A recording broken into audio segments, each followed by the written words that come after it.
Grob, today I just want to answer questions asked by an assistant actor and reporter. So the first question says how global health seems to be in the news and more in recent years. Talk about what global health is and why it is important to pay attention on it. I think that global health is very important for all people across the world to pay much attention on it simply because global health means the context, research, and all kind of works that are aimed at improving health, public health, and also ensure that the people all over the world they have equity global health. So the second question is, disease come to us in different ways. Explain difference between communicable and non-communicable disease. When we say communicable disease, you mean by those diseases that spread when you get in touch with somebody. While non-communicable disease on the other side, these are diseases that somebody may get without getting into contact with somebody. Then the next question is, let's talk about Ebola. Since I'm sure most of our viewers had heard a lot about what is it and what is communicable and communicable disease, how do people get it? I think that Ebola is a communicable disease simply because in case you get into contact with somebody, you can get it. Because another thing is that Ebola is transmitted from saliva and also from body fluids or having sex with somebody that already has Ebola. Then the next question is, what would you raise a person's risk of getting Ebola?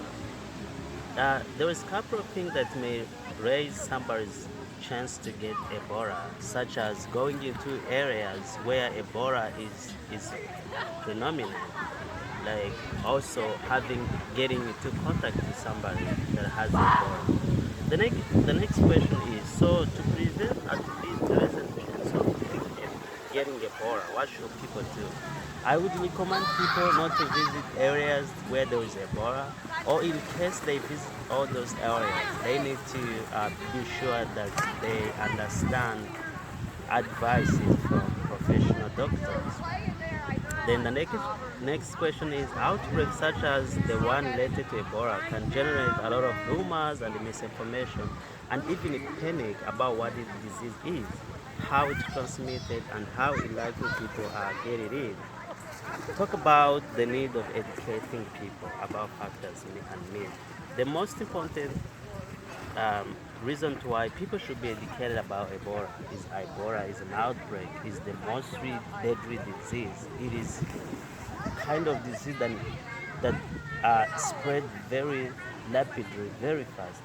And I think that people should know that Ebola is real because it has been proved by professional doctors.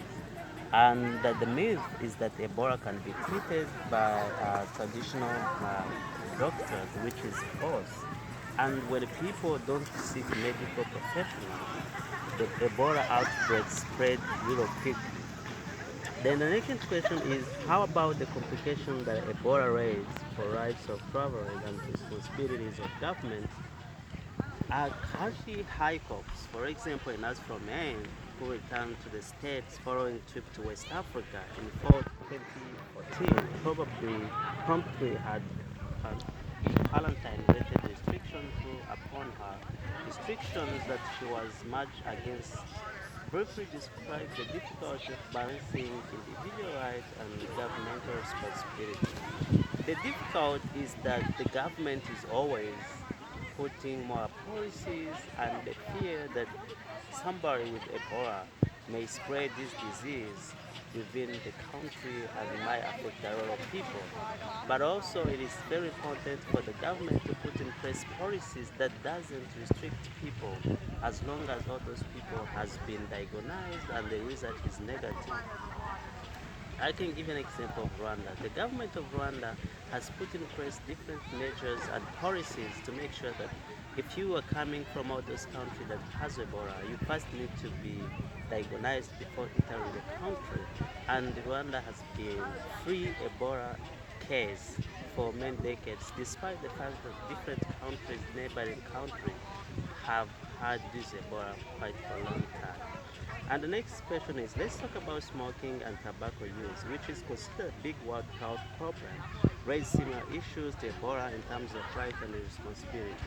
Just about everyone knows that smoke has harm and health. What does it do to the body? I feel that what Ebola, what smoking, does to our body is that it destroys all of our body, including human system. And when our human system is low, then every disease can easily affect our body. The next question is, what about second smoke? Explain what it's about and how it affects people. Like second smoke is the way that if somebody is smoking, the people around that person may smoke in a way that they don't even know. So this is what we call second smoking. It affects people because like when somebody is smoking and there is a baby behind, then he will easily smoke and he may end up getting all those diseases related to smoking, and he is going to get all these diseases in the way that he didn't choose. That's why secondhand smoking is really bad and dangerous. Um, then the last question is, people don't typically think of tobacco as drug like heroin or cocaine, but the addiction it creates is strong. It isn't it? Should we think of tobacco use as form of substance abuse? I personally think it should be considered as a form of substance abuse because both of either tobacco or other drugs like heroin and cocaine, they all destroy our body. And the most dangerous thing about tobacco is that it is addictive. And as I've said before, it affects it reduces our human system, which is also a very toxic and dangerous substance. Therefore, it should be considered as substance abuse. Thank you very much for having me. God bless you.